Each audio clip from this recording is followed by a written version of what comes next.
Hey guys, it's Sim, and this is Wrestling Unlimited, as it's Wednesday, and that means tonight was AEW Dynamite. As far as tonight's AEW Dynamite does go, I thought it was just an okay show. Literally, just an okay show. I saw people on Twitter that said after tonight, they're not watching anymore live every single week. They'll catch it here and there and whatnot. And that wasn't just from one person.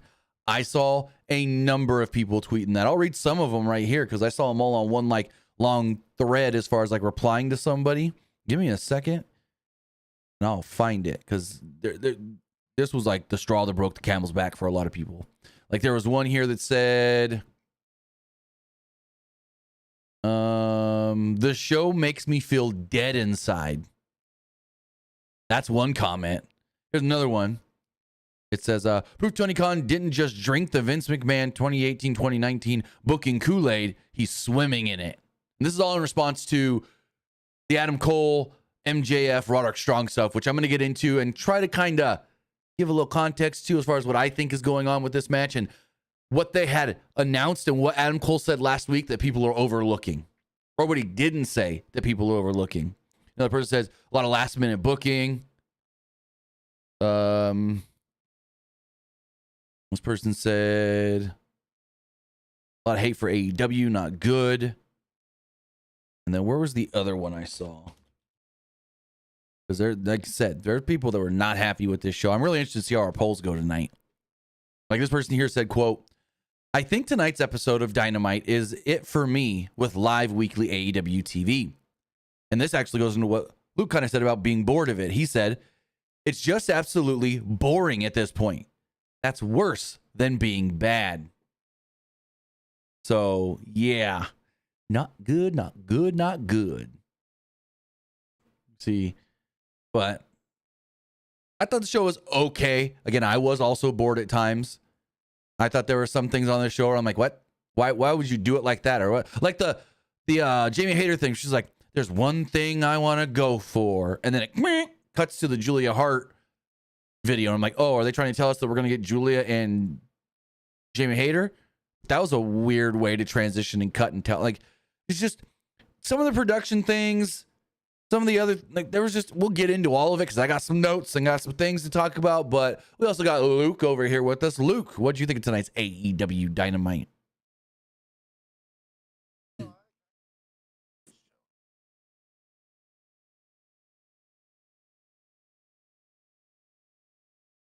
One second. There you go. Say it again. You were muted by accident on my end.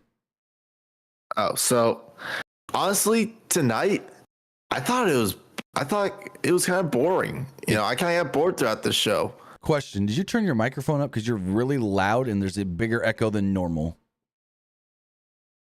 How about now? Turn it down just a little bit more. Now? Better. It's still, I don't know what happened. Your echo is worse than normal, but just stay close to the mic. I don't know what it is. Like this? Wait, whatever you just did, fixed it. I just stayed close to the mic. Whatever you did sounds 50,000 times better.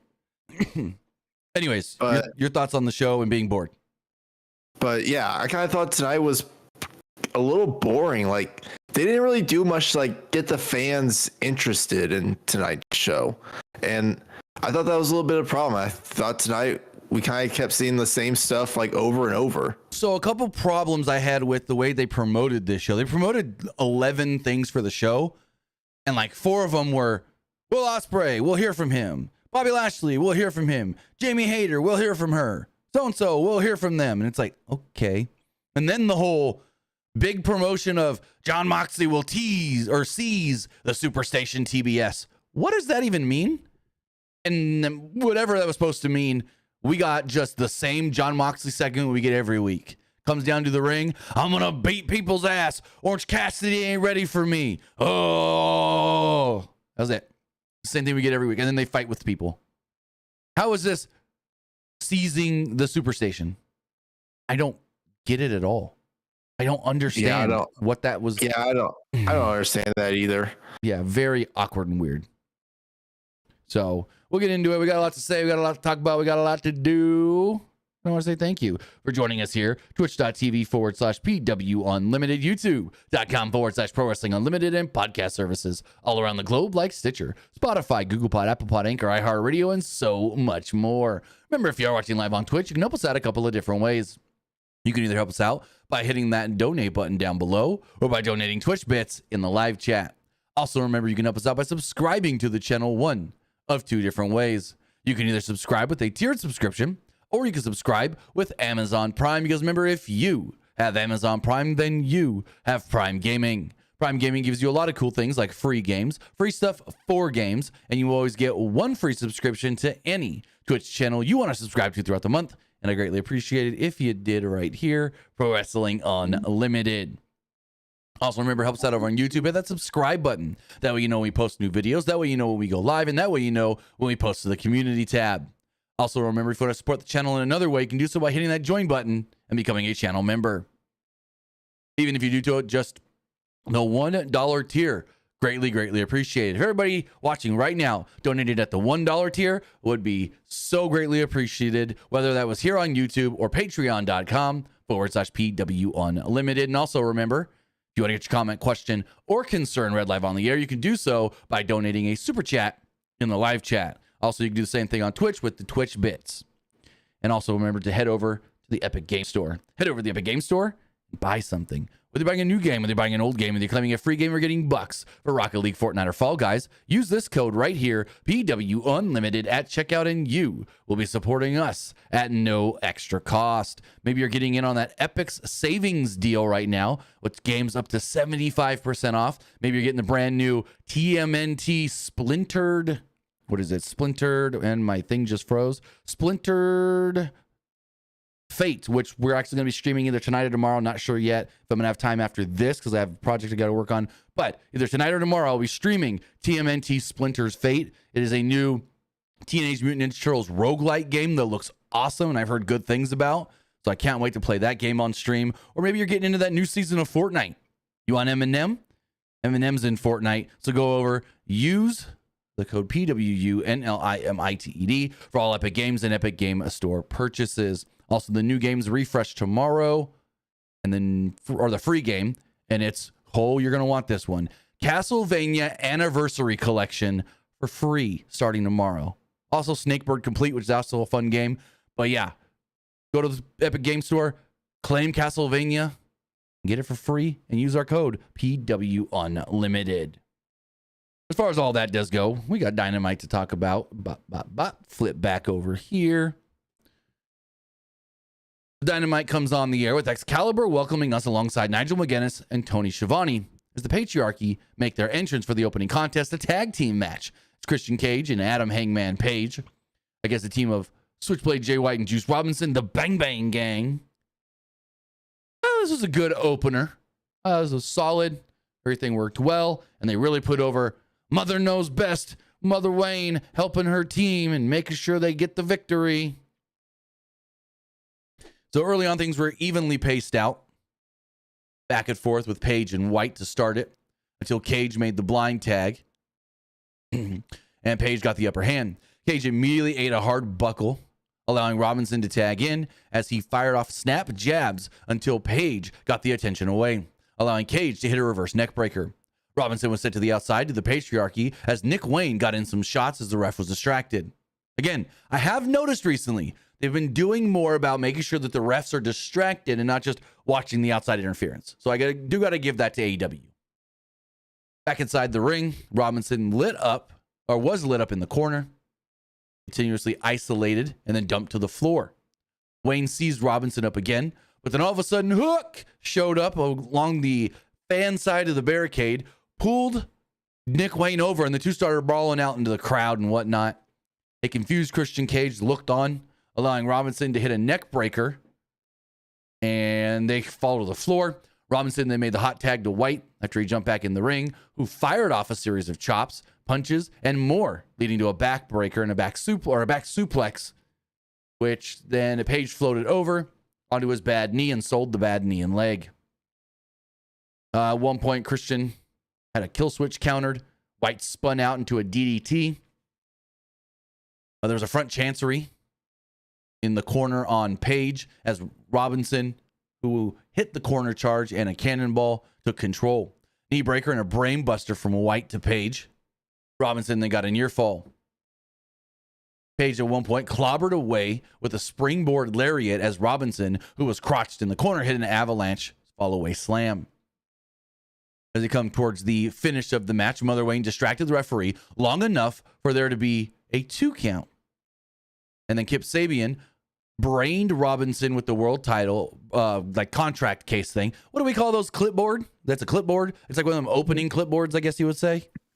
Yeah, I think it's one of those like opening clipboards that you can like put stuff inside. Gotcha. Well, that's what he hit Kip Sabian, that is.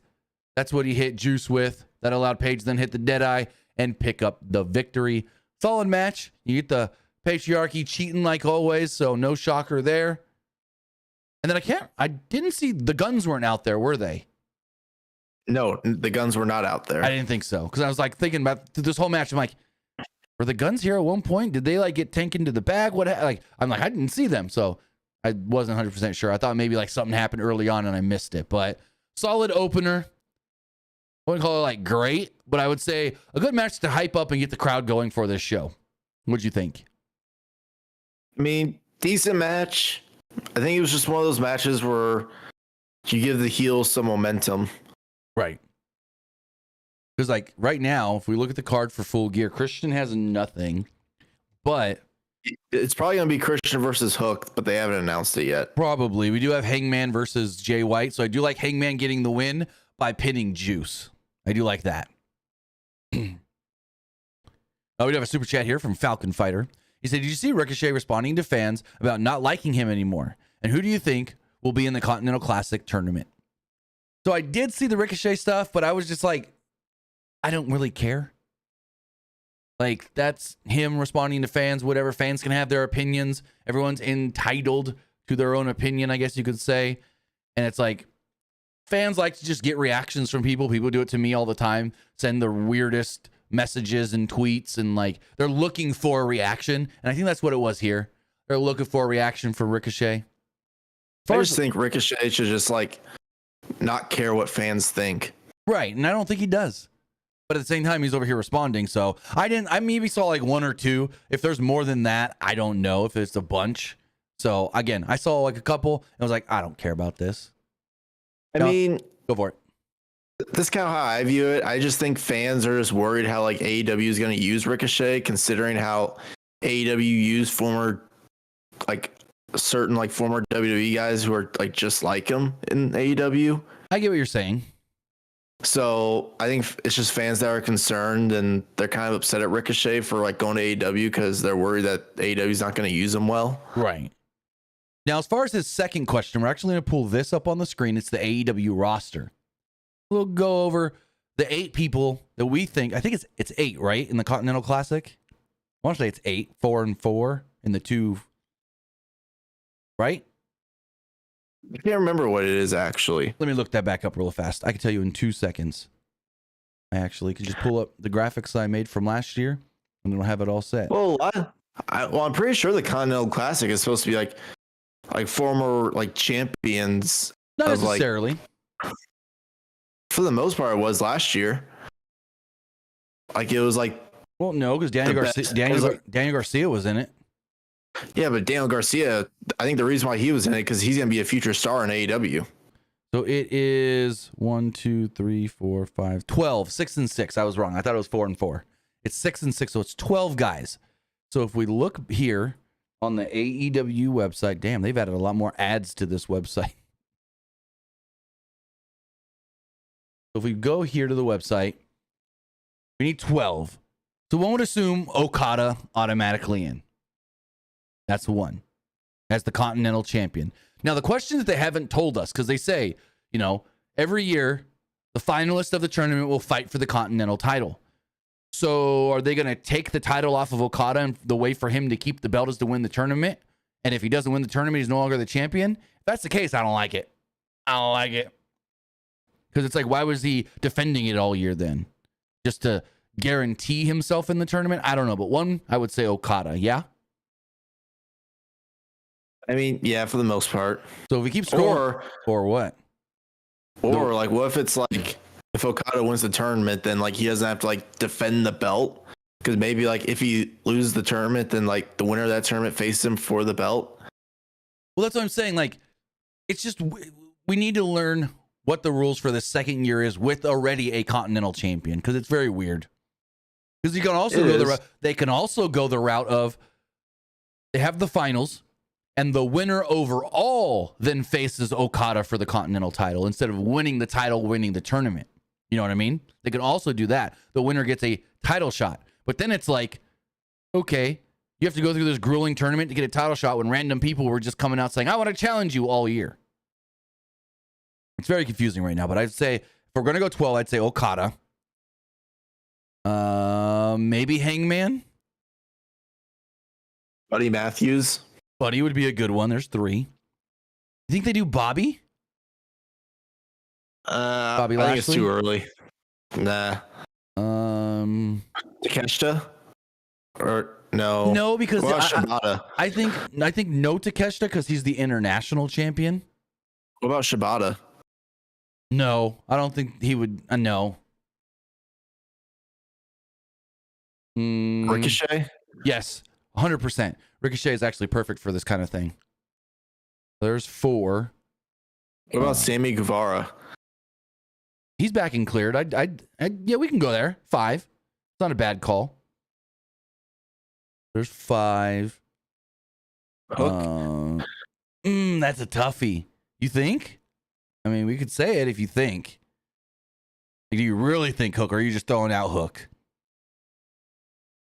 I'm just looking at the roster, and I'm just like, I kind of just saw him, and I'm like, Mark Briscoe. He's someone that AEW kind of likes. Mark Briscoe for sure. Sure, we go Hook. I don't. I'm on the fence on that one. What about Kyle O'Reilly? I was thinking Kyle O'Reilly because I saw his name pop up. Yeah, that would work. That'd be a good name. So what do we need? That's 8, 9, 10, 11, 12. 4 more.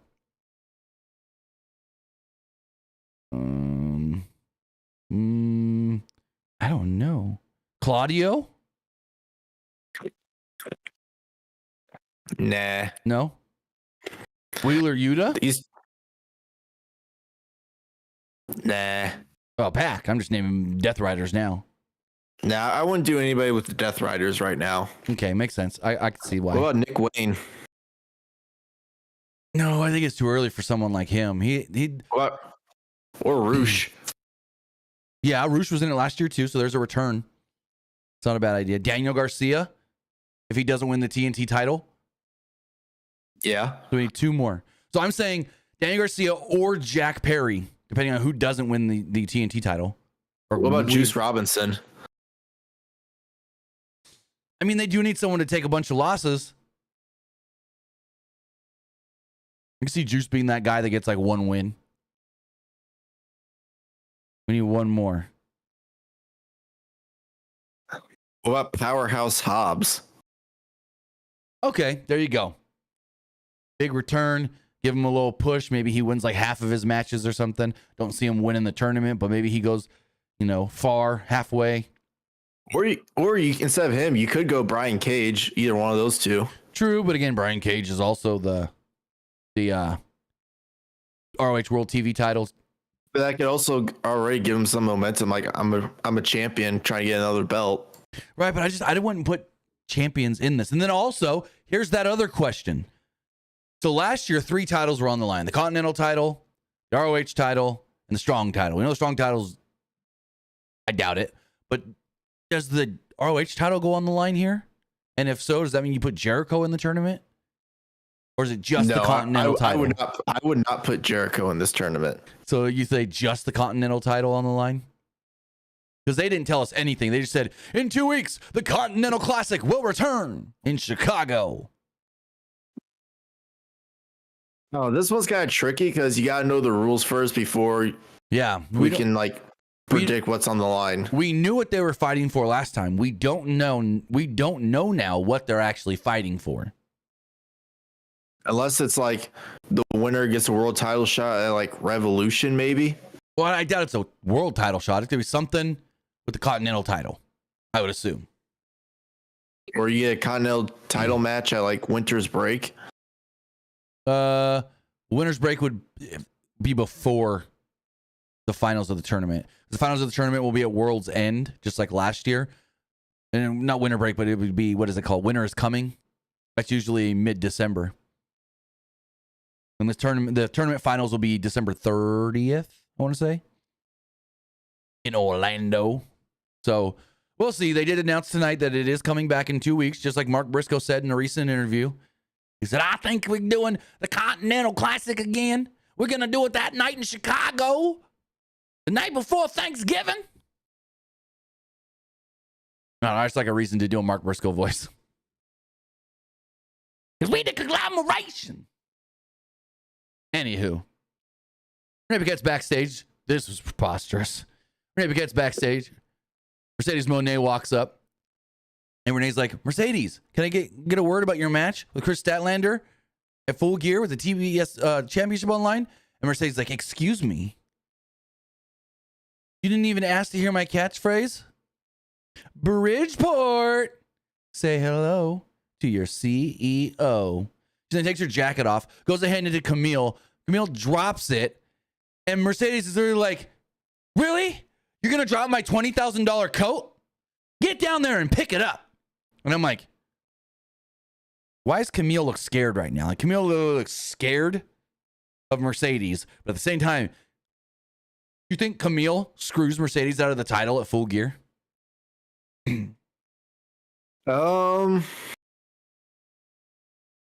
don't know. That's a tricky one. Because now we're getting to the point of Mercedes is disrespecting her. Mercedes brought her in because she wanted the muscle. Someone that she thought was powerful and could get the job done for her.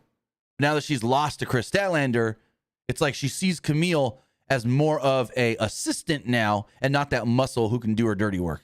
So she sends Camille off to go put the jacket in the locker room, whatever. And she said what happened last week was because Camille can't drive. Because basically Renee was like, so tell me about, you guys trying to run over Chris Statlander last week. And all of a sudden Statlander appears in the back. And she's just like this. Watching. Eventually she comes up and they start brawling. Camille tries to save Mercedes by grabbing Mercedes from Statlander. Statlander then charges at both of them. They all three fall through a wall.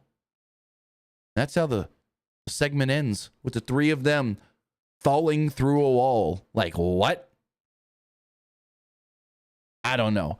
Every time I see, do you know what I think of every time I see a wrestling segment where they go through a wall like this? What? I want to say it was either 2003 or 2004, right after Kane had taken his mask off and like RVD had been his tag team partner. And then Kane turns on RVD because RVD's trying to like console him. It's going to be okay. You don't have the mask, but you don't look that scary. Eventually he takes RVD, grabs him and just throws him through a wall. So every time I see a segment like this where wrestlers go through a wall, I just think of Kane throwing RVD through that wall on Raw. Because I remember Eric Bischoff had told Kane, if you lose this match on Raw, I think it was a match to Triple H, maybe. I can't remember 100%. You lose, you got to take the mask off. And I heard that was I actually heard that was like Kane's idea to like take the mask off. He wanted to change. He wanted to change the character up. So he takes the mask off. He's got the fake burns with the weird makeup. And like RVD is there going, it's going to be okay. It's fine. Just do it. Da-da-da. We see the weird look of face. He then goozles RVD, choke slams him in the ring, and then they feud for a little while. But yeah, finally says 2003. I was there for 2003, 2004. But every time I see some wrestler go through a wall, that's what I think of. I think of RVD getting thrown through the wall by Kane. Moving forward, we had Will Osprey and Kyle Fletcher. Kivich says it was a Triple H match. That's what I thought. I always question myself. I don't know why I should. Anyways. Tony Schiavone is in the ring and he welcomes in Will Osprey, who gets a huge crowd pop. I said that weird, but whatever. Osprey said that there's a lot of questions that need to be answered and politely asked Schiavone to leave the ring. He then wants to talk to Kyle Fletcher. And his wish is granted. Out comes Kyle Fletcher and said Don Callis begged him not to come out by himself. but then brought up how Will Ospreay opted to stay home and lick his wounds for a few weeks when Fletcher called him out. If he lays a finger on Fletcher, the family will make sure that he's no longer here. Ospreay says that that he's been in those family meetings and knows Fletcher really isn't alone. So whatever else he has planned in, Fletcher better pull it out now like the screwdriver. And he's like, yeah, I got the screwdriver. He tosses it down. Ospreay then brought up Fletcher living in his home during the pandemic and then them starting the United Empire with Mark Davis. Fletcher knows Ospreay better than anyone, knowing where he lives, where he works out, even where he picks up his son from school. Fletcher said that Ospreay wants to take credit for someone else's success. While Don Callis opened his eyes to the truth, that is, as Ospreay did all those things to help himself, not help Kyle Fletcher. Basically, he said, hey, I opened the door for you to come here to AEW. If it was for me, you would have never been here. And I'm like, really? Because he was here before you. At least he signed before you. Anyways, Fletcher said that he isn't Will Ospreay's clone and called Ospreay selfish and hypocritical, doing exactly what Ospreay would have done in his position. Ospreay told Fletcher to pick a lane. You're either nothing like me or you're an Ospreay clone. And I'm like, he just said he's not an Ospreay clone guy. He said, sure, he stabbed Okada and Kenny Omega in the back. But before that, he was a 3-time junior heavyweight champion, 2-time best of the Super Juniors winner. What has Fletcher actually done? That's not Aussie Open related. What has he done on his own? I'm like, oh, okay, I like where this is going. Fletcher said that it's what he's going to do. And he wants a match with Will Ospreay at Full Gear. Ospreay said, this is what it's all about. Your 5 minutes of fame on pay-per-view. Since Ospreay has been here, he's been, there's been 4 world champions, and none of them can hold a candle to what he can do. Yet, Will lost to Swerve, so just saying. You also lost to Danielson, who's been a world champion since you've been here, too. So, you lost to 2 of those 4 world champions, bub. Ospreay accepts the match and brings up Fletcher, shaving his head with his 6-year-old by his side at home. His hands were numb from the Tiger Driver he suffered and promised to be the one to take this all from Fletcher at Full Gear.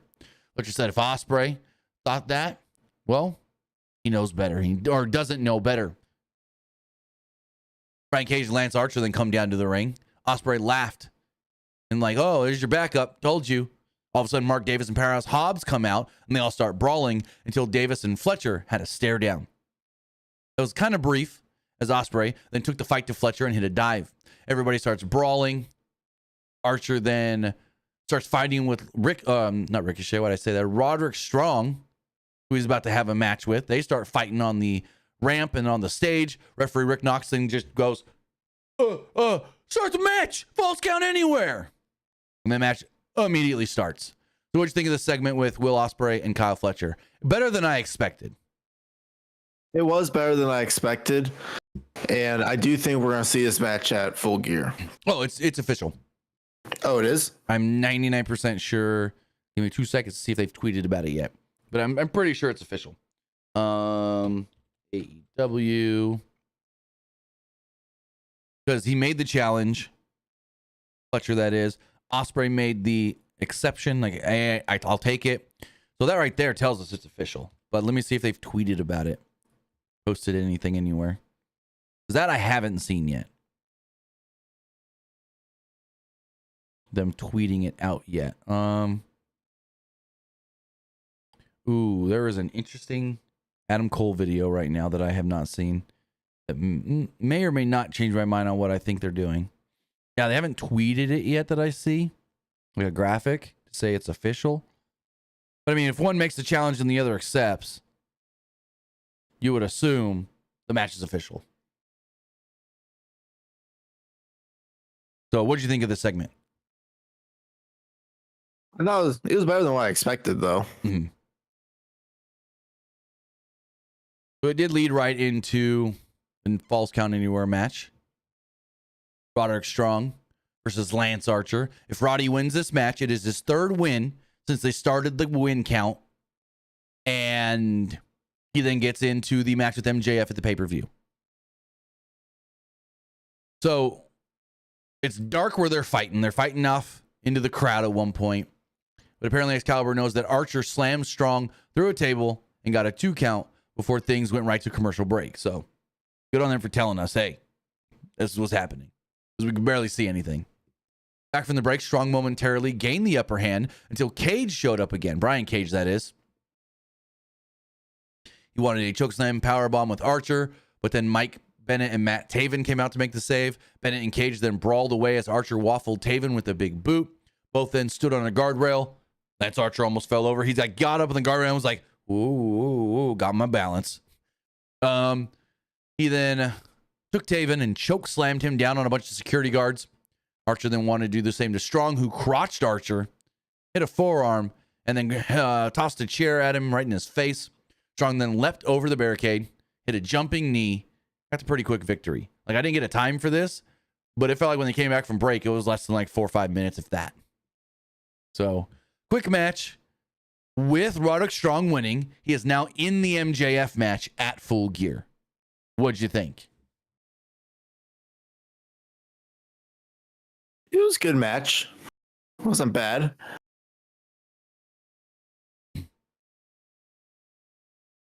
So they show MJF watching from this fake cabin or wherever he's at. I don't even know. And he's smiling. Okay, Go for it. I don't know if I missed something here, but like, oh, never mind. I thought, is MJF still taking time off to like do the filming for Happy Gilmore? So he's got 2 movies, the Happy Gilmore 2, and then he's going to be in another movie with Justin Long and Ron Perlman. I don't know when that movie starts filming. Let me see. These like skits that they do with like MJF looks, you can tell it looks so pre-recorded. Green screen, bud. Yeah. I think he's in a movie. Let me see. Is it this one? This is another Justin Long movie. Oh, CM Punk's going to be in a movie with Justin Long. Interesting. Why was CM Punk's taking time off? No, this movie is very new in production. Punk's just taking time off to sell the injuries from Hell in a Cell.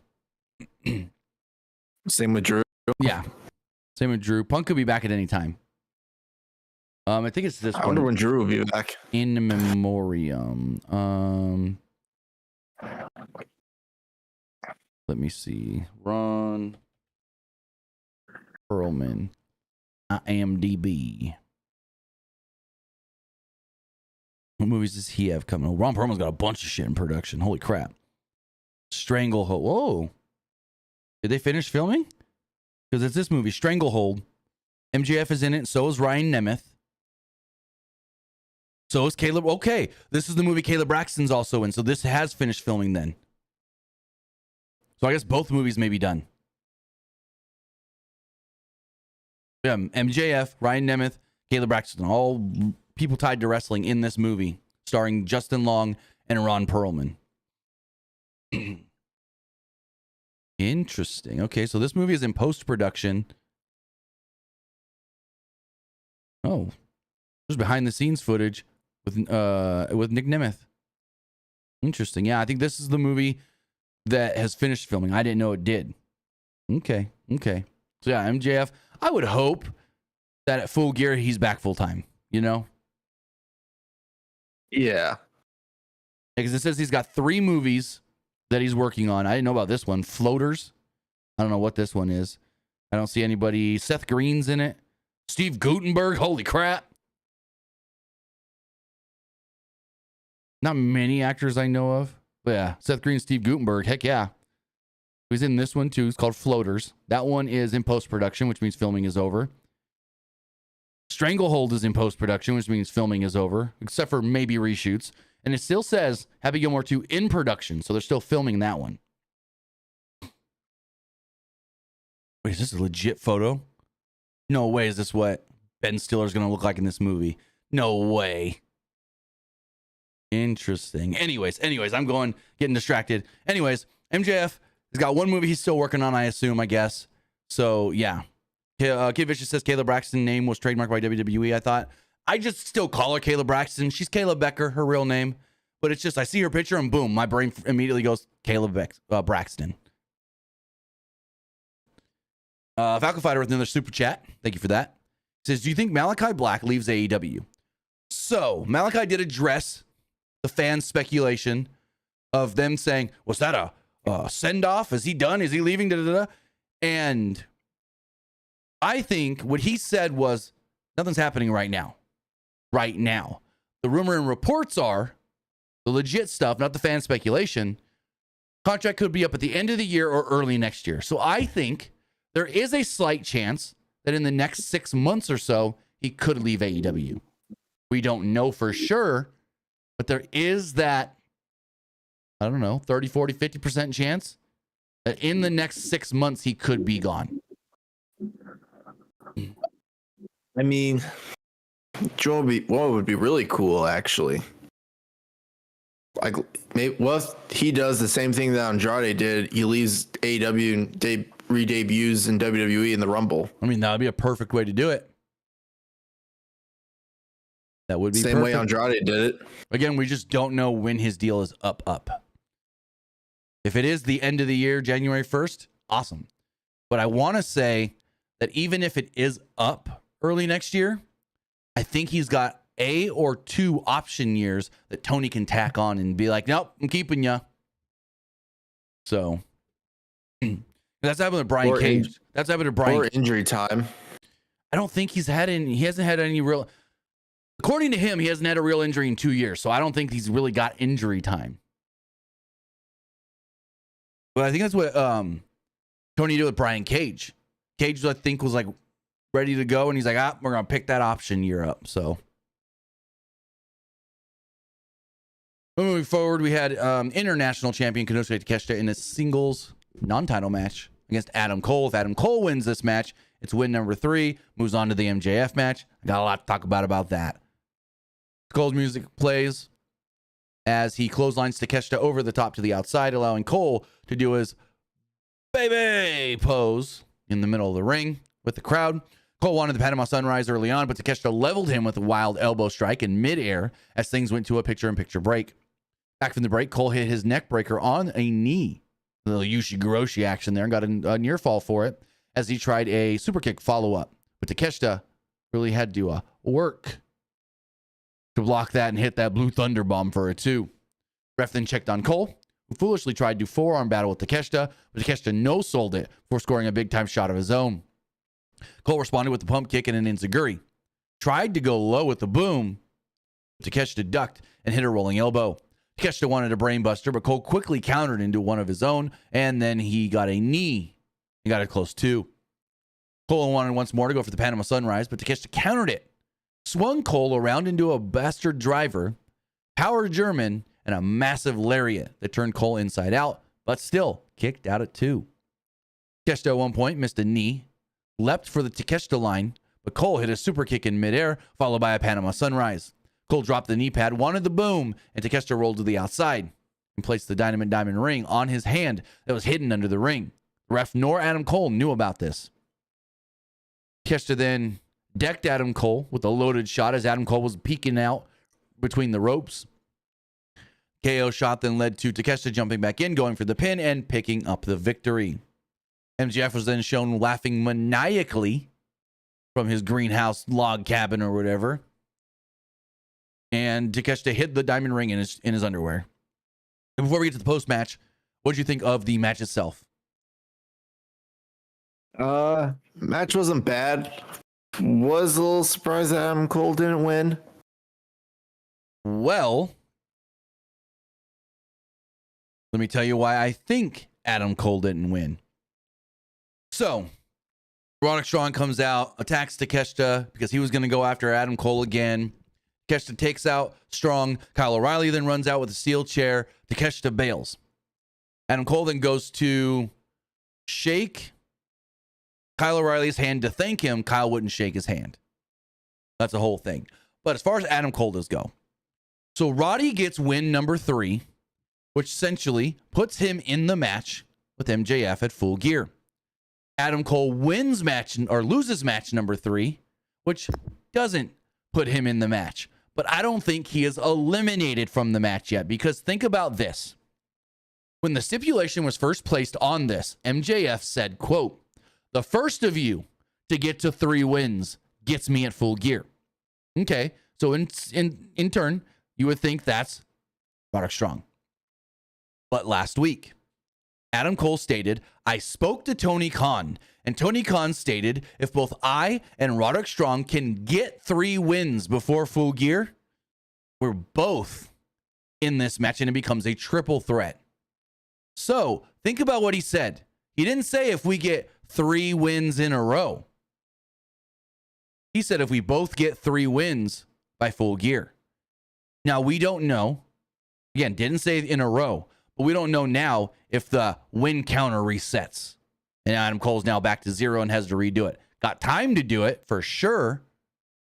But I think Roddy wins, no problem. He's in the match. Fans are like, "Oh my God, what? MJF versus Roderick Strong? I don't care." Only for Adam Cole to save the day, get that 3rd win next week or the week after. And then bada bing, bada boom, he's in. So I think Adam Cole does get into this match. It does become a triple threat once he does get win number 3, which just isn't yet. He's got to work a little bit harder to get to win number 3. That's my thoughts and opinion on what they're doing. Could be wrong, but we'll see. I wonder who's going to get that 3rd win against.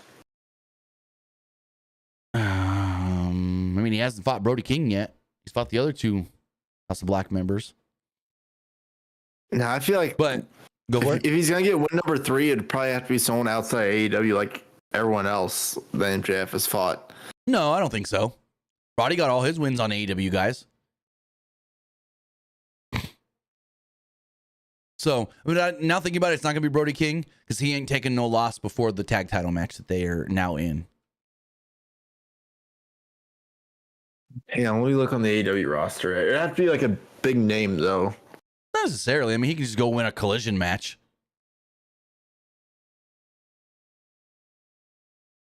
Let me look real quick. He can go win a collision match against Angelico, and it would count. He can go beat Brian Keith. He could beat John Silver. Like, give him a Rampage match. It would count. Just 3 wins before the pay-per-view. They didn't say it's got to be against top-tier talent. They didn't say against certain people.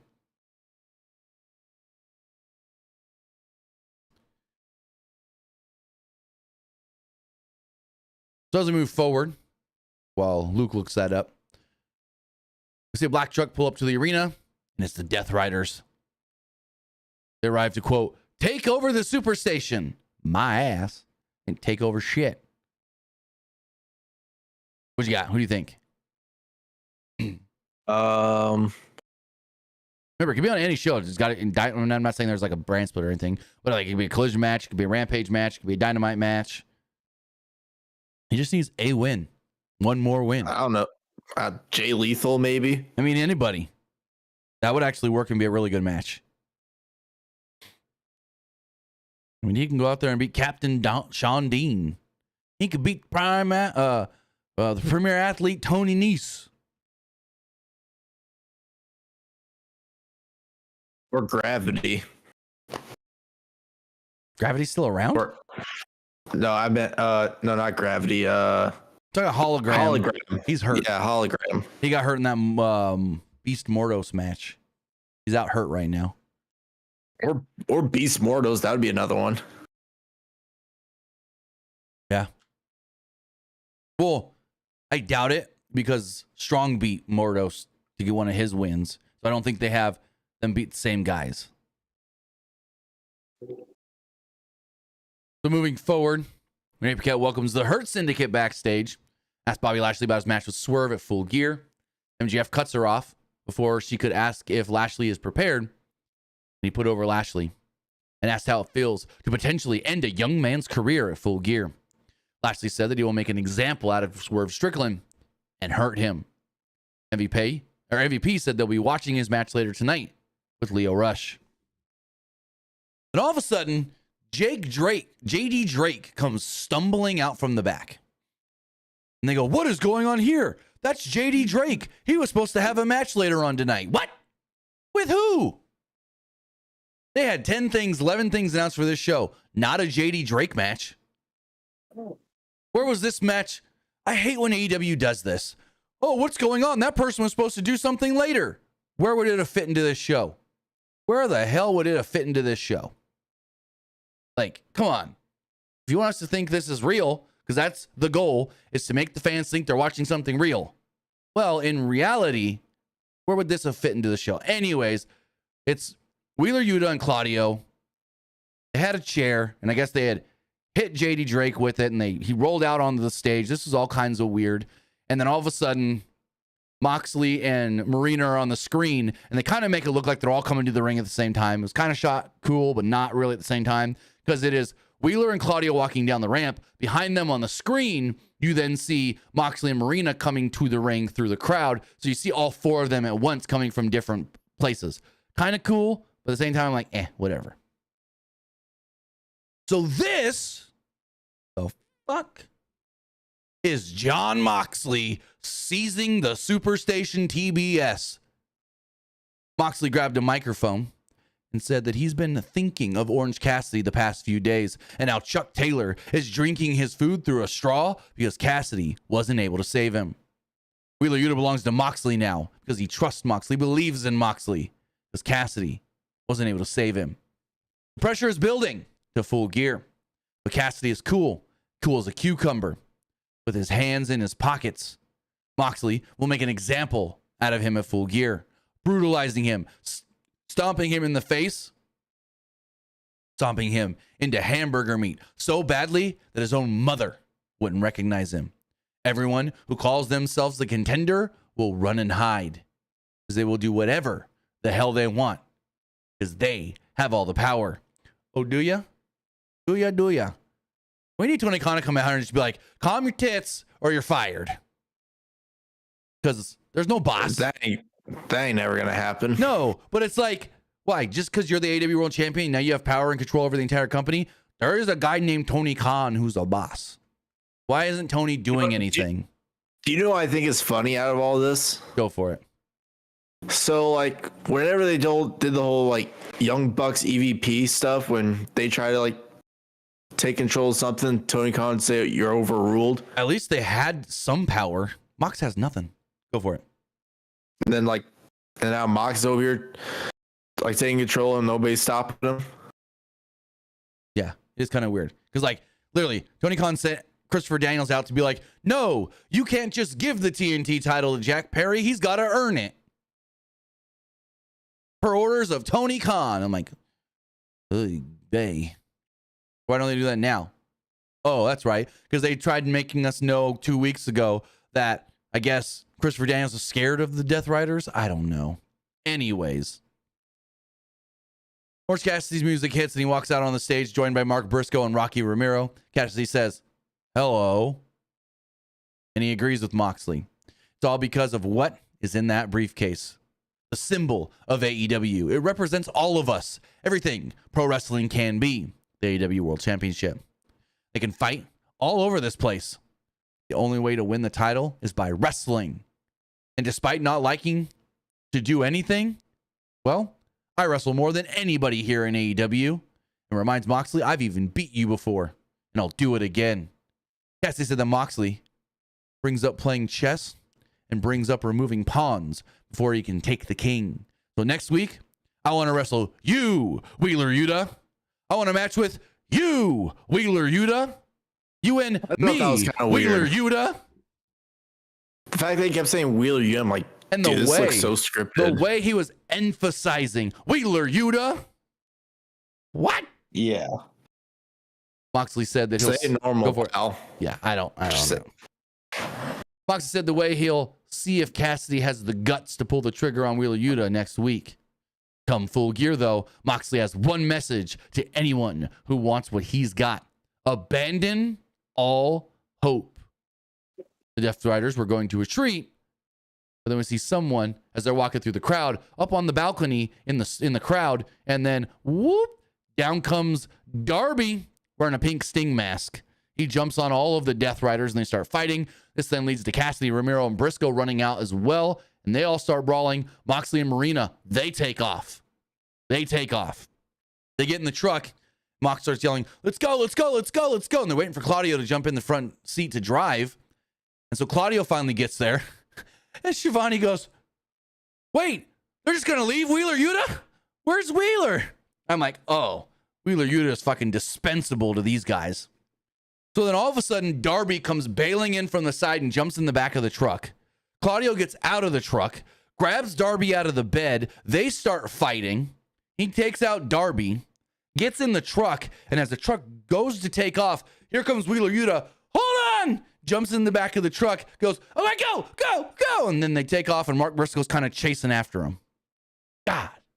It's all just the same shit every week. It's all the same stuff. How is this seizing the Superstation TBS? It's not like they went and took over the actual TV studio. It's not like they came out here tonight and said, we're live on TBS, we're taking over, and we're not leaving till we get XYZ or something, so we're seizing this program on the Superstation, and we're going to go as long as we want. So I thought this was going to be something in like the main event that was going to get an extra long overrun, and they're like, we're taking over the network, and nothing else is coming on until we get what we want. I thought it was going to be something like that. But no, this was just in the middle of the goddamn show. It kind of sucked. Because again, it's the same shit every week. Yeah. I have no clue where this is going at this point. Me either. Is the rumor still that going to happen? Like Shane McMahon could come out and like be on Moxley's side? That rumor's kind of died off. So I don't know. Unless they're doing this on purpose to make us think that rumors died off, so once it actually happens, it's more of a surprise. But it was all mostly fan theory anyway, so I don't even know. Give me 1 second. I'm going to refresh my camera. It's kind of choppy. Let's do this. See if that helps. My camera was kind of acting a little choppy there for a second. Serena Paquette's backstage with the learning tree. She asks if Chris Jericho accepts Tomohiro Ishii's challenge for the ROH title in 2 weeks in Chicago on Dynamite. Not even at the pay-per-view. Not even going to wait till Final Battle in the Hammerstein Ballroom. Jericho said he has a soft spot for Ishii, as they've known each other for nearly 30 years. Well, Ishii was a young boy who carried his bags and washed his back in the shower. Jericho brought up their match 2 years ago in Chicago. That was like the most brutal match he said he's ever been in. That's the match where Ishii chopped his chest so much that Jericho was bleeding down the front of him because the chops busted him open. Like, Jesus Christ, that match. He, though, does accept the challenge to face Ishii with the title on the line.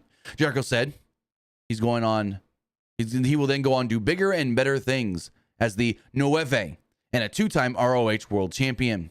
He says that I will embody the great ROH champions before me, like Jay Briscoe.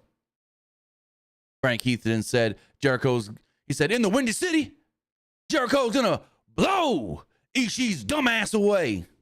And Big Bill goes, whoa. That was funny at the end. So we do know in 2 weeks, maybe this kind of tells us Jericho might not be in the Continental Classic then, is if the night the Continental Classic starts, Jericho's got a match. So maybe that tells us Jericho's not in this tournament. I mean, granted, he could just be in a match the following week or something, but I think this kind of tells us Jericho might not be in the tournament.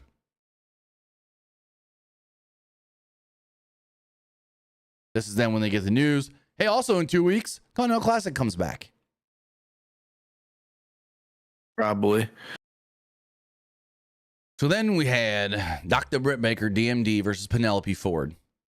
And I'm just going to say it. This is just a match. Nothing special. It's Baker's first match since she was out with strep throat recently. And the finish was good. Kind of came out of nowhere and just there. Also, no disrespect to Penelope Ford, but whenever I see her on the screen, all I can think of is Booker T. Remember? Really? You remember Booker T said about her? What? Booker T was on his podcast, his radio show, and he was reading something, and he's like, "They got a Penelope Ford." Penelope Ford. He read her name phonetically and read it not as Penelope, but Penelope. That's funny. So unfortunately, whenever I see Penelope Ford, all I can think of is Penelope. This damn Booker T. Yeah, man. Anyways, both ladies traded wrist locks early on for a good minute or two. Then there was a series of forearms. Charging neckbreaker connects as Ford takes the powder, opting to play cat and mouse a little bit, running out of the ring, baiting Baker to get out of the ring, then getting in the ring. Then when Baker gets back in the ring, she gets out of the ring, and yeah. Ford swept out the legs and popped Baker in the face with the forearm before a swinging double knee put her in the control as we went to a commercial break. Ford then tried for a handspring forearm, but Baker blocked it into a flatliner in the corner. Baker got some head of steam with a sling blade, but as she went for the corner punches, Ford slid out and dropped Baker face first onto the buckle. There's a handspring forearm that hit and she did the charging boot, Ford that is, but as she got a fireman's carry, Baker slid out. Tried a ripcord lariat, but Ford hit a matrix cutter for a 2. Ford then went for a moonsault, but Baker moved, hit a thrust kick and a spinning neck breaker. Baker took way too long to put on the glove for the lockjaw. Ford drop kicked her from behind and applied the Muda lock. While in the hold, Baker was able to kind of finagle her way around, get into the lockjaw, counter it, and make Penelope tap to pick up the victory. What did you think of the match before we get to the post-match? I mean, it was better than what I expected. I mean, we all knew Britt was going to win anyway, but the match was better than what I expected. I kind of forgot about Penelope Ford for a while. Well, I mean, she's been gone for almost 2 years, and she's only had 2 matches back in the last couple of weeks. So post-match, Serena Deeb comes out on the stage, starts trash talking with Britt Baker, looking at the camera, saying, "No one cared." Now remember, the last match Britt Baker had was with Serena Deeb. That was the last match that Britt Baker did have before she had to stay home for a little while because she got sick. Yeah, that was the last match. Britt Baker versus Serena Deeb on October 2nd. It was the 5th anniversary show for Dynamite. Cool. We're going to run that match back, I guess. Then we got just the greatest and weirdest and dumbest. I love Harley Cameron. She's just a ray of sunshine. Mina Shirakawa, too. She's great as well. So Renee Paquette says, Mina Shirakawa, welcome back to AEW. She said, "Thank you. I am glad to be back. I am missing my Mariah May so much. And I'm here to watch her beat Anna Jay and retain her title on Collision, where then we will drink champagne in celebration." Harley Cameron then comes, takes the champagne glass out of her hand, sticks the whole thing in her mouth, and just spits the champagne bottle out of her glass out of her mouth and goes, "Mina Shirakawa, I hear that you are the Harley Cameron of Japan." Why? What? She says, it gets worse. She goes, "Well, I am the Harley Cameron of Harley Cameron." And Mina goes, "What?" So confused. She then goes, "I want to challenge you to a match on Collision, tit for tit. Who is the breast woman in the world?" Mina then goes, "Oh, breast?" She starts shaking her tits. "I accept." Harley Cameron goes, "Oh, you can do that? Well, I can do it too." And they both start shaking their tits, and they start shaking them. And Renee's looking like, "What the fuck am I in between?" And she eventually goes, "Back to you, Excalibur." And Excalibur goes, "Well, Renee knows what it's like every week to be between you two at the commentary desk." And I'm like, what? Again, Harley Cameron is a treasure. I'll just say it right now. Harley Cameron is Chelsea Green AEW. Chelsea's better because she's also not just great in front of the camera, but also in the ring. But Harley Cameron, if she's the Chelsea Green of AEW, I'll just say it right now. Always takes advantage of that screen time. funny as hell, knows how to get reactions either way, good or bad on purpose. So this was freaking ridiculous, but like just, it was so ridiculous that it was actually pretty great. I feel like every wrestling company has their own like Chelsea Green almost. I mean, who would it be in TNA though? I mean, I guess technically they're borrowing a Santino's daughter for TNA. I mean, I've seen her like twice. I don't know. I mean, I don't really watch much TNA though. I keep up with the results and stuff. I don't really watch it. I watch all the pay-per-views, of course, but yeah, this is just okay. Yeah, this was weird. The one thing I didn't like though is why was she using Tony Storm lines? Tit for tit, the breast woman in the world.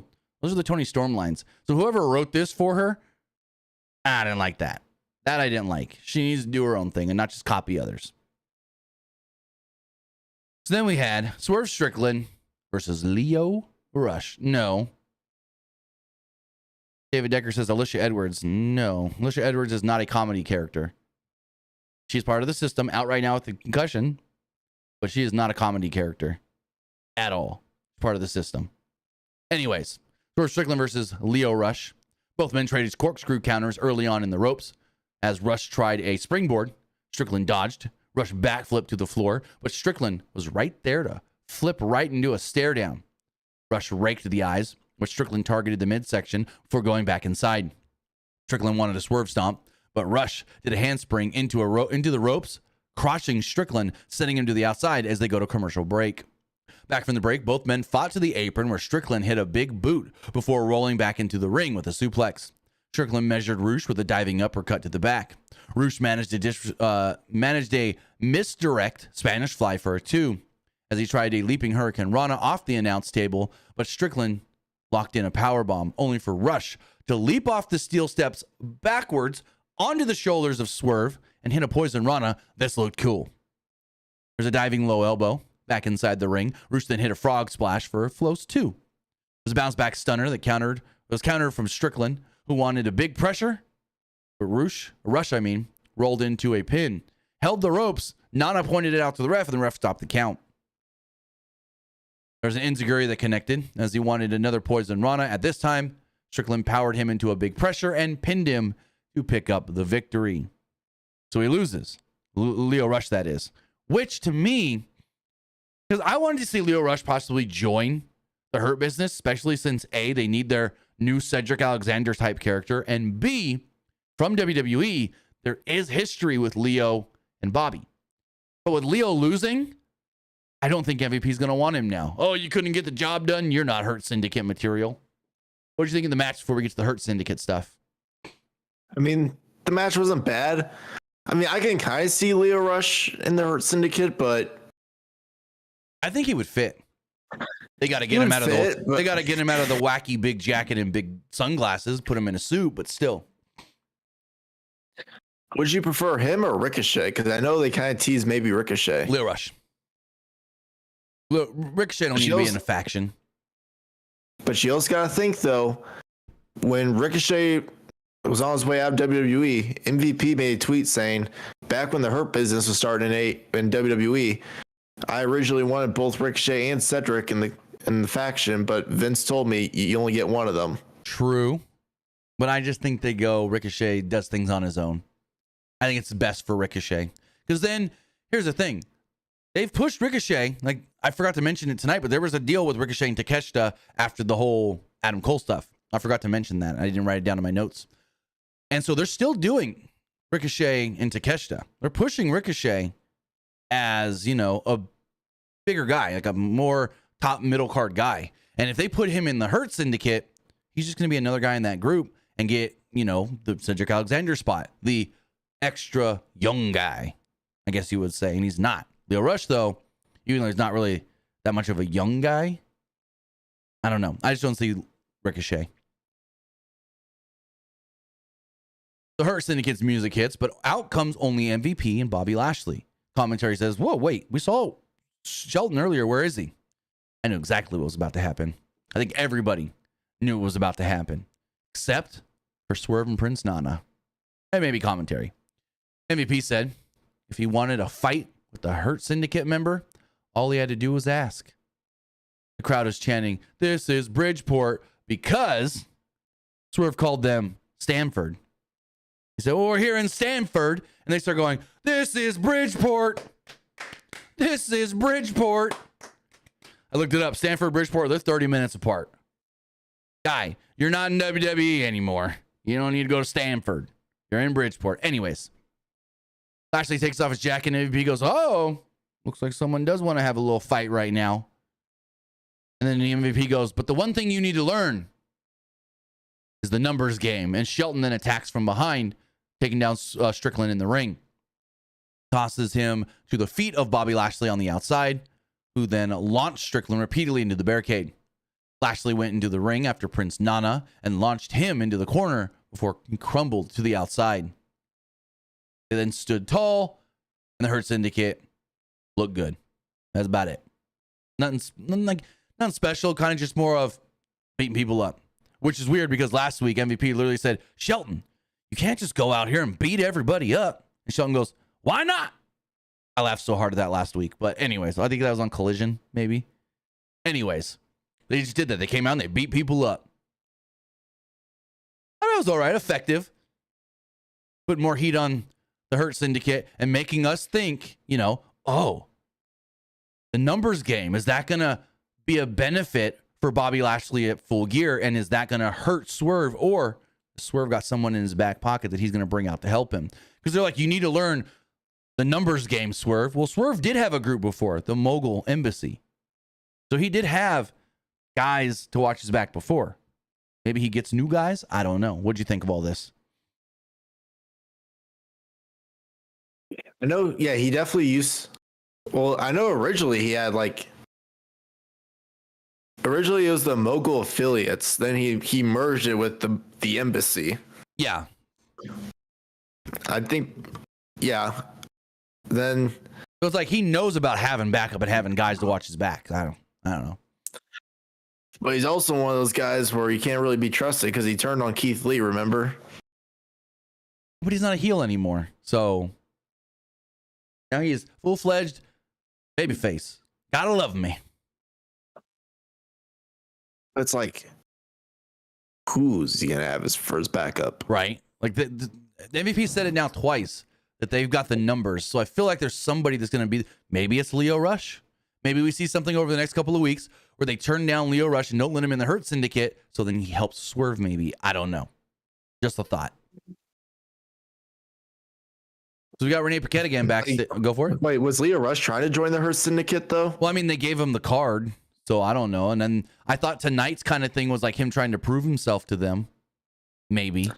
I feel like they give a lot of people the card now. I mean, Max Caster still has the card. Yeah, what are they going to do? Like beat up Max Caster? Or Max Caster breaks up maybe they break up the Acclaimed. No, Tony's not going to do that. Hell, I bet, here's a theory. This is just a theory, fantasy booking. They've been teasing that Max Caster is interested in the Hurt Syndicate. He keeps showing us that he's got this card. What if in the end, it is not Max Caster joining the Hurt Syndicate, and it is Anthony Bowens turning on Max, going, "Max, you don't take anything serious. I'm going with these guys now." And it's Bowens in the Hurt Syndicate turning on Max Caster when we all thought it was going to be Max Caster trying to get into the Hurt Syndicate. That'd be cool. I think Bowens could work. One name I keep seeing is Hobbs. I don't think Powerhouse Hobbs would work. They've already got their two big guys. Shelton wrestles like a big technical guy, and Bobby wrestles like a big brawler fighter. They don't need another big brawler. I mean, didn't you say originally that Hobbs would fit well? Well, I don't remember per se. I might have when I was just naming off names. But now that I've thought about it, that would be three, if not at least two guys that are too similar. Plus, we could see MVP have a match. I mean, he's working Bloodsport, so he's going to work a match here coming up soon. So it's not like MVP can't get in the ring and tussle around with people. Moving forward, we go backstage to Renee Paquette. She's with Jamie Hayter and asks You beat Penelope Ford last week. What's next? Hater said, that's a good question. She's come back to right the wrongs. She's corrected some of them, but now she's thinking of one thing that she wants to go after. All of a sudden, it just cuts to black, and I'm like, what is going on? And then all of a sudden, it cuts to a Julia Hart vignette. Yeah, this was weird. This was pretty weird. The transition was weird, but the vignette was awesome. The girl that's doing these vignettes, I can't remember her name, but I've seen her on Twitter. No, the vignettes are good. It's just the transition. I thought like, yeah. This is kind of weird. That's weird. But the girl doing these vignettes, she's awesome because these are great. I think she's a photographer, but I guess maybe she does video stuff too. I'd always followed her photography work, but I guess she does video stuff too, or maybe she's got a crew. I don't know. But maybe you should start doing some video stuff for wrestling companies. I mean, that would be dope. Hey, any wrestling company need stuff filmed? Any wrestling company need graphics? TNA would be good. Hey, I might be working with one soon. Maybe. I don't know. Talking to some guys. Anyways. Are you? Anyways. I'll tell you off air. Anyways. So we cut to this video of Julia Hart. So if you remember, did you see the last video they did with Julia Hart from Collision? I don't watch Collision, no. Well, it was all over social media. So anyways, basically it was Julia Hart, the cheerleader, cheering on a football field. All of a sudden, Julia Hart, the dark lady, you know, the House of Black Julia Hart, was in the stands of the football stadium. And I forget what she says, but she says something, and Julia Hart, the cheerleader, all of a sudden starts cheering for the Dark Order. And she's like, does this Dark Order cheer. All of a sudden, the Dark Order Julia takes this bow and arrow, pulls it back, and shoots Julia right in the heart. Julia is then laying on the football field, bloody. It then transitions, and we see like these candles around her, and she's on a different area, this, that, whatever. So then tonight's vignette is basically her, I assume, waking up from a dream of that original vignette is how it came off to me. She wakes up, and she's got the blood from being shot in the chest, in the heart, on her shirt. Brody King, we then hear him. He had called her, saying it's time to come home. Hart walks to a mirror and screams. She puts on her black hat and then steps out the window. These are the best produced vignettes AEW's ever had. These are awesome. Like, AEW's done good video packages, but as far as a vignette with great production value, these two are the best they've done in the 5 years. No ifs, ands, or buts about it. So let me go to our main event of the night, the AEW, with a shot at the AEW Tag Team Championships on the line to get into, basically they're calling it a full gear 4-way contender series. They're doing 3 matches to crown 3 number 1 contenders to then do a fatal 4-way tag team match for the AEW World Tag Team Championships of Full Gear. We already know that the Outrunners are in this match. And then tonight... I don't even know who these guys are. Who, the Outrunners? Yeah. You don't know the Outrunners? Probably the most popular tag team in all of wrestling right now. Truth Magnum and Turbo Floyd. I'll tell you this. I was told that at Wrestle Dream, they had the fastest, like their merch sold out faster than anything at Wrestle Dream. Freaking Outrunner merch sold out fast. Really? Yeah, they're like an 80s throwback rip-off kind of group, guys. They think they sell you they're younger than they are. It's preposterous but funny and cool at the same time.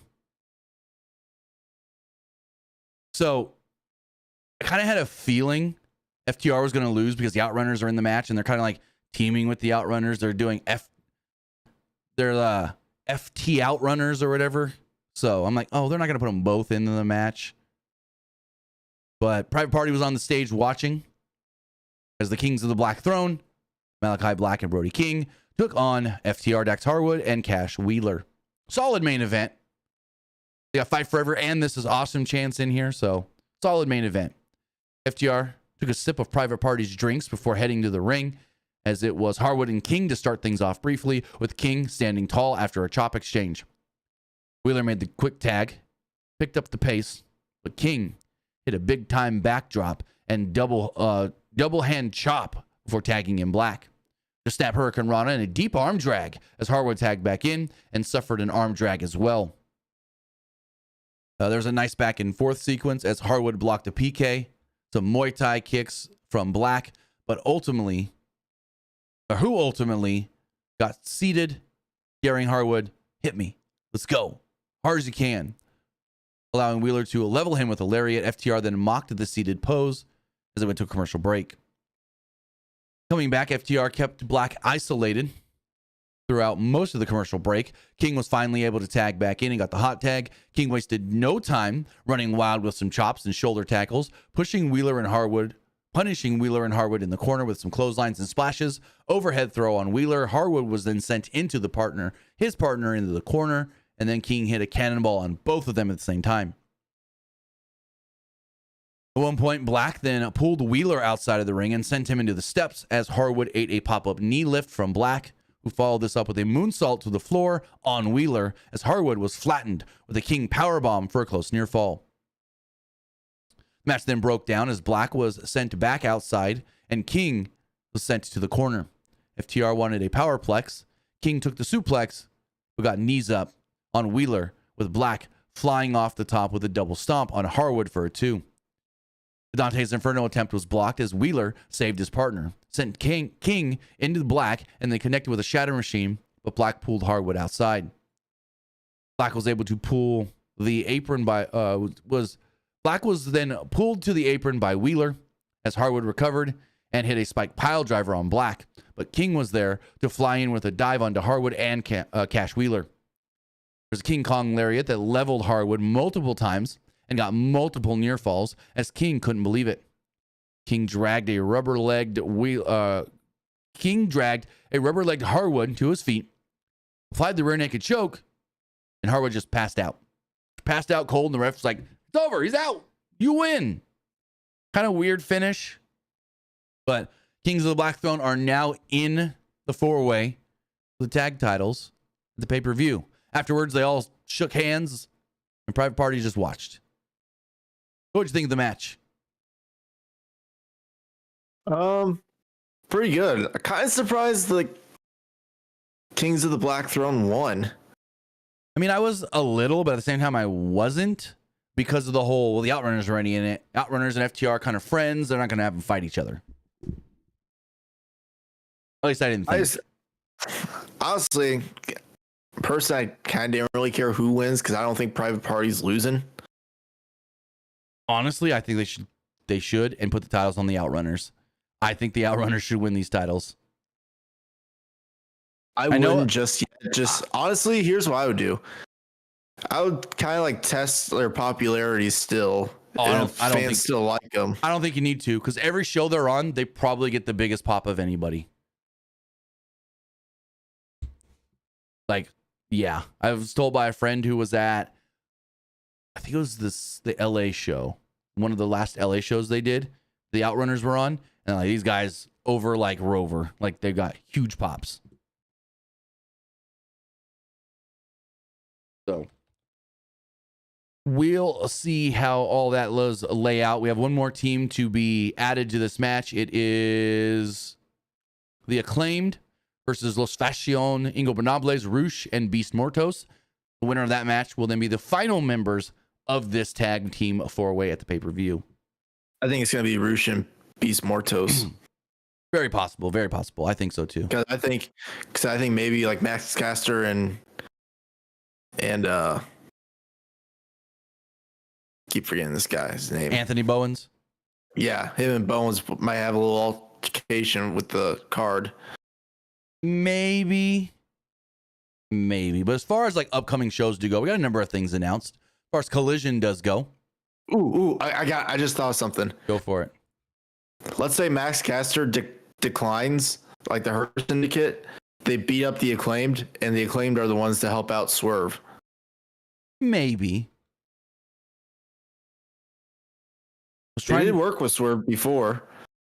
True. I was trying to look. We still don't have a Rampage spoilers, but as far as Collision does go, Number of things have been announced. Mariah May versus Anna Jay in a no DQ match for the AEW Women's title. If Anna Jay loses, she can no longer challenge Mariah for the title again. So as long as Mariah is the champion, Anna Jay can't challenge for the belt. Then they have that tag match we just talked about, the Acclaimed in LFI for a shot at the tag titles. Mina Shirakawa going to have a titty shaking match with Harley Cameron, and Daniel Garcia will take on Johnny TV. As far as next week's Dynamite does go, 2 matches have been announced: Orange Cassidy versus Wheeler Yuta and Darby Allin versus Claudio Castagnoli. So that's all that we know for the next week of television. But let me get this poll going. What did you think of Dynamite on Twitch? I liked it. It was all right. And why we do that, brought to you by Aura Frame. So let's hear from them right here, right now. Are you looking to capture and celebrate life's best moments? Meet Aura Frames, the must-have smart photo frame for every home. With its sleek design and crystal clear HD display, Aura Frames brings your favorite memories to life in stunning detail. Just connect your Aura Frame to Wi-Fi, and with the free Aura Frames app, you can instantly share photos and videos directly from your phone, no matter where you are in the world. It's perfect for sharing those precious moments with family and friends. Aura Frames also comes with unlimited cloud storage, so you never have to worry about running out of space again. And with features like auto brightness adjustment and an interactive touch bar, viewing and managing your photos have never been easier. So what are you waiting for? Transform your home and keep your memories alive with Aura Frames. Visit the link in the description below or head over to pwunlimited.co/Aura Frames now to bring your best moments to life. With all of that, now it's time to see what you guys thought of tonight's AEW Dynamite. As far as the polls do go, the Threads poll, 50% liked it, 50% thought it was just all right.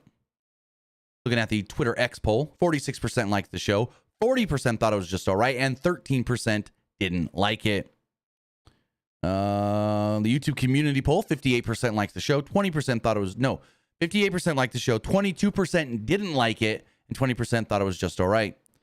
This person here with a comment says, they effed up as simple as it's taken AEW back. I don't understand that.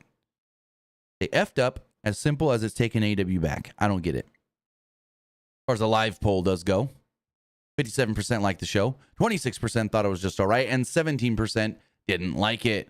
And finally, the Twitch poll, 75% thought it was just all right, and 25% didn't like it.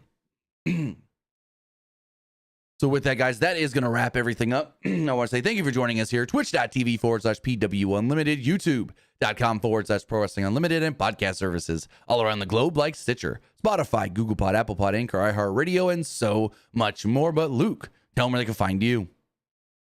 You can find me over at Twitter X at Petke_21, and you can also find me over at Twitch at Young Grasshopper Luke. With that, guys, have a great rest of your night. Have a great rest of your week. I'll be back here Friday for SmackDown. So have a good one. We'll see you next time. Also, tomorrow, we're not going to do the stream tonight. It's already too late. Tomorrow, we're going to be streaming the new Teenage Mutant Ninja Turtle game. So tomorrow evening, keep an eye out for that right here at Pro Wrestling Unlimited on YouTube and twitch.tv/TimmyBuddy. Well, have a good night, guys, and we'll see you next time.